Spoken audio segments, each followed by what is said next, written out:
how's it going, everybody? If you're new here, welcome in. And if you've been here before, smash the like button on the way in. I'm Rollshambo, the connoisseur and collector of all things sharp and shiny. And usually by the time I get to this point, I've got a knife in my hand and I'm talking about the sharp and shiny. But today is a little bit different because I'm actually going to unbox this, because the unboxing process is so freaking cool. And in case you can't read, this is the Machinewise Mojave. And before I get started, a big shout out and thank you to each and every one of you who support the channel, because without you, this would not be happening. Machinewise did not send this to me. No, this was purchased with my own money that was bolstered by you. I wanted to show the unboxing of this because this is awesome. This is a 3D printed box, and this is one of those boxes that you're not going to want to throw away if you decide to pick up a Mojave. And man, they did a nice job. The way you get it off is you unscrew this guy right here, which also happens to be a T15 bit. That's really useful. And then you just pull up right here. And the first time I did this, I had cards flying everywhere. It was a whole thing. Yeah, that's cool. Check this out, guys. Check that out. Yeah, you got the knife, you got your certificate of authenticity, you have your sample of, what is that? Honey carbon honey. Yeah, I don't know what they're calling them. It's basically a graphene style lube, if I'm not mistaken. First of all, let's talk about this. I'm pretty sure that this is actually a very thin piece of metal. I'm not going to test that out, but this is the Mojave MP28 is the serial number. MP stands for machinist proof. They did, at least to my knowledge, a run of 40 machinist proof knives. And that's kind of their first production run that they're using to dial in their machines. Does that mean that this will be subjectively worse than any other knife that doesn't have MP in front of it? Maybe. I would have to buy another $800 plus knife to figure it out. This one is made with CPM 20 CV, and they Rockwell test each and every one of their blades, which I think is fantastic. And this one came in at 62, baby. That is perfect for 20 CV. The blade finish is what they're calling a light wash, which is not quite a stone wash, or maybe it is. It's just a light stone wash. Maybe that's what that stands for. Anyways, it's basically your prefab jean wear on the blade so that you can, take this through some cardboard, get some scratches on it. And guess what? Nobody will be able to tell because it's already, pre-worn from the factory. It's nice. I like that. I am one of those people that will carry every single knife in my collection at some point, including one like this that costs $800. The handle scale texture is what they're calling this fine step milling, and that fine step milling is prevalent throughout the entirety of this knife. Let me show you exactly what I mean. First of all, of course, you have it on the handle scales, and then of course you also have it on the pocket clip. It's also on the lock bar right there, and then if you pull it over here, guess what? It's also on the back spacer. They're like, fine step milling everywhere. The fine step milling will be everywhere, except for on the blade. And I got to say this, you know what? Even though I do like the light wash finish, can we get some fine step milling, on the blade? Yeah, I'm just throwing that out there. Why not? Anyways, moving right along, we've got the backspacer, the body, and the clip, which are all marked as raw. But if you look on their website, they have it listed under the spec sheet that these are Zer-blasted. So whether you want to consider that a true raw or not, I, of course, will leave that up to you. And then, of course, we have the person who is responsible for making sure that this was quality control checked. But we will go over that in this video. Did they pass? Yeah, spoiler alert, it passes. They do a good job over there at Machinewise. Anyways, we're going to get this stuff out of the way because it's all about the knife. So to be quite clear, this is the most expensive production knife that I've ever bought myself. And I purchased this with a lot of trepidation because I sold a lot of pieces in my collection recently to free the way to make it possible to start getting into some of these really high-end production knives. And there was a time when I used to think that, for example, the Chris Reeve Umnumzon was, the pinnacle of, production knives. And don't get me wrong, I absolutely love the Chris Reeve Umnums on it. It's a legendary knife for a reason. But after I got this guy in, after I got the Mojave in, I carried them both at the same time because I had to answer the question for myself. You know, as an unbiased person who bought both of these knives, I wanted to know, does the Mojave feel like it's $300 better than the Chris Reeve Umnums on? And that's actually kind of a tall order, because when you start comparing this knife to other super production knives out there, to other hyper knives, we'll just call them hyper knives, why not?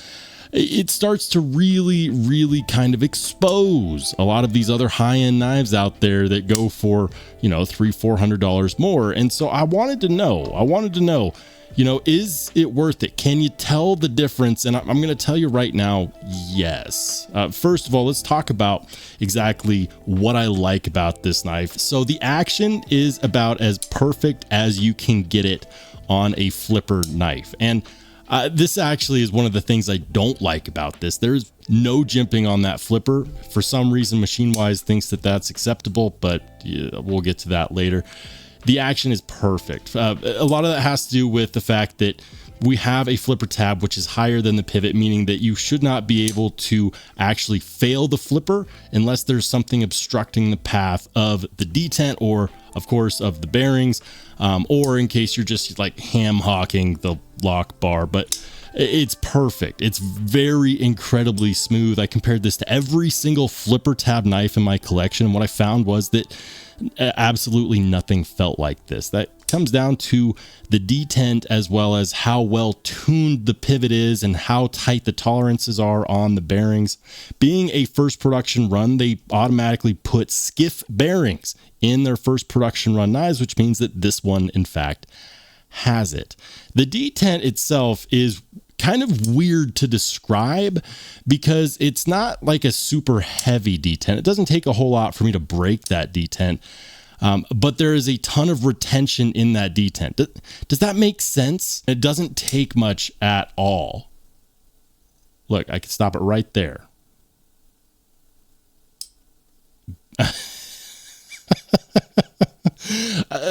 From a machining standpoint, from an engineering and design standpoint, that is crazy talk. Man, let's talk a bit more about this design. How crazy do you have to be to care so much about the finest of details to the point where the edges of your backspacer have the same fine step milling, to the point where the freaking lock bar has the same fine step milling? And I get it, you know, many of you are going to look at this and be like, oh, I like the turtle pattern more, or, you know, whatever the other patterns they have are. God, that's smooth. The way that they did this is incredibly precise, and that kind of machine work is very time intensive, and it has zero room for error because everything has to be perfectly spaced. Let's go to the pocket clip here. They did what I beg companies to do with pocket clips all the freaking time. First of all, we have a blind screwed clip, which means you don't see any hardware here. We've got plenty of clearance right there, which means that it's going to fit in and out of the material of your jeans just fine.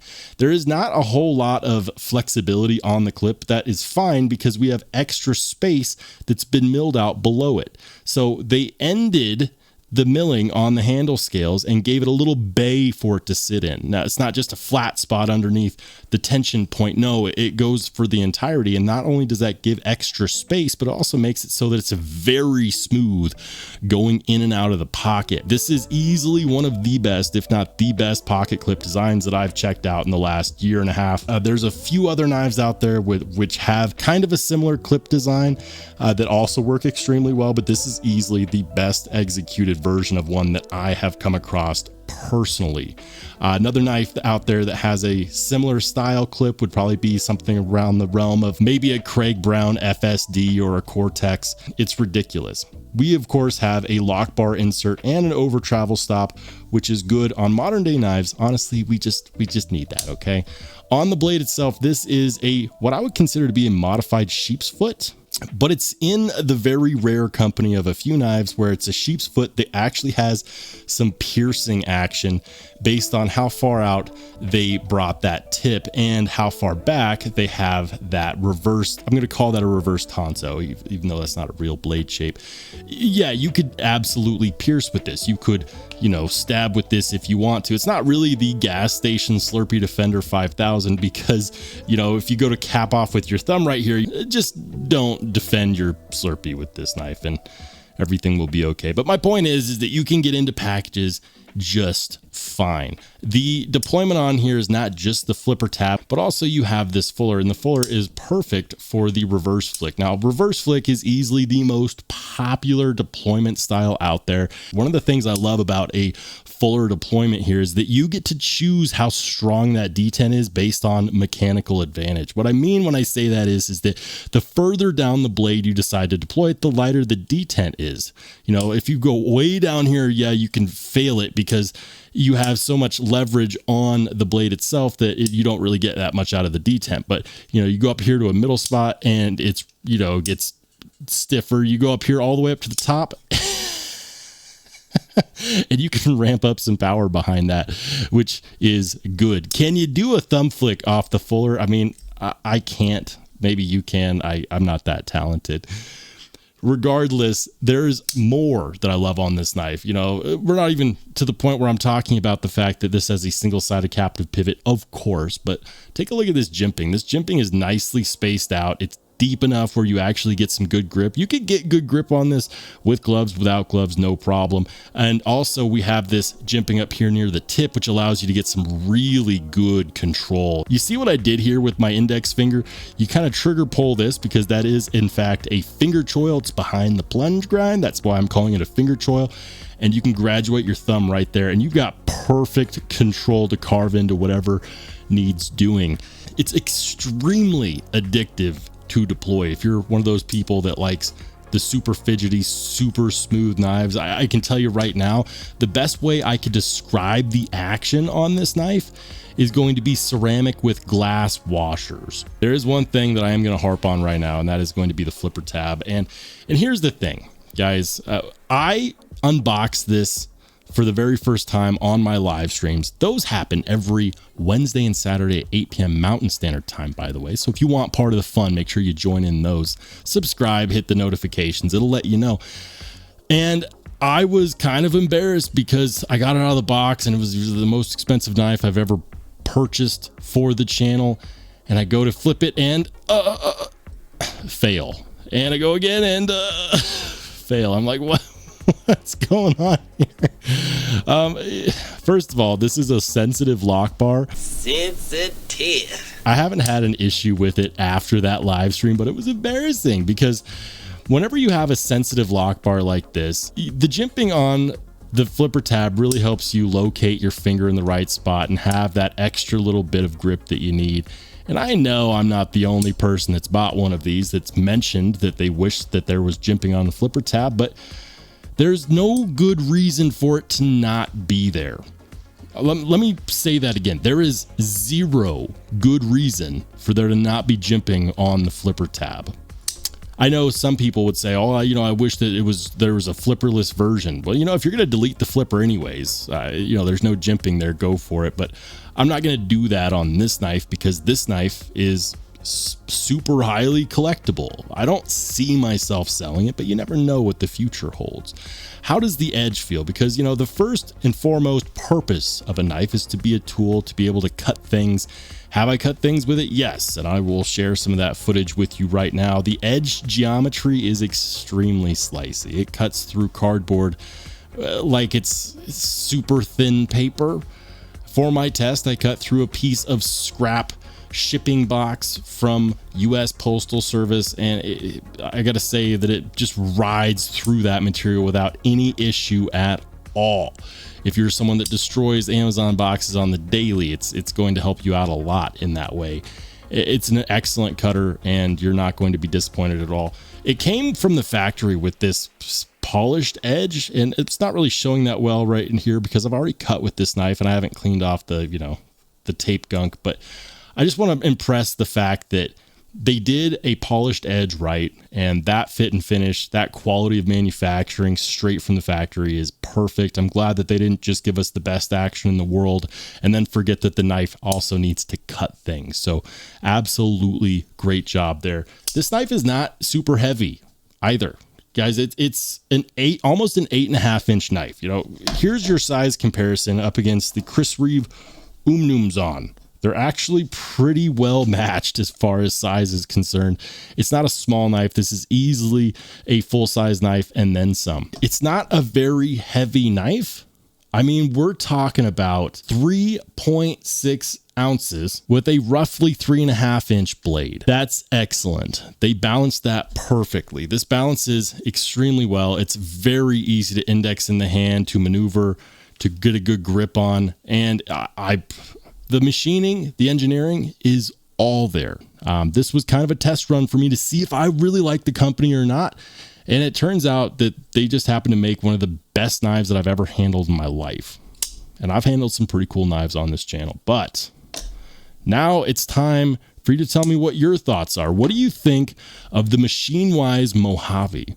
Are you going to shell out the $800+ it's going to take to get one of these bad boys for your collection? Or is this going to be a pass for you? And if that's the case, why?